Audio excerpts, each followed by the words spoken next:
Good morning. I must do something. You ever get trapped in that kind of thinking? I must do something. There's a situation going on and you just feel like you have to say something or you have to do something. There's a great verse in Isaiah chapter 30, verse 15. For thus said the Lord, the Holy One of Israel, in returning and rest you shall be saved. In quietness and in trust shall be your strength.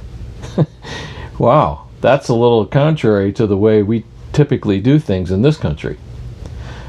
My buddy Fenelon, in the book Let Go, talks about this subject, and I'd like to read just a little bit for you. When it comes to accomplishing things for God, you will find that high aspirations, enthusiastic feelings, careful planning, and being able to express yourself well are not worth very much. The important thing is absolute surrender to God. A single word spoken to another person from this restful, abandoned position will do more to change circumstances than all our most eager and carefully planned schemes. You see, when you speak from this position of abandonment to God, it is the Spirit of God who is then speaking. And you will be better off both physically and spiritually when you quietly place everything in God's hands. You can't change men from being men. People will always be weak, vain, unreliable, fair, hypocritical, and arrogant. The world will always be worldly, and you cannot change it. People will follow their own inclinations and habits.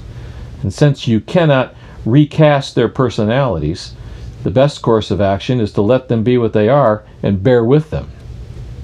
Do not allow yourself to be troubled and perplexed when you see people being unreasonable and unjust.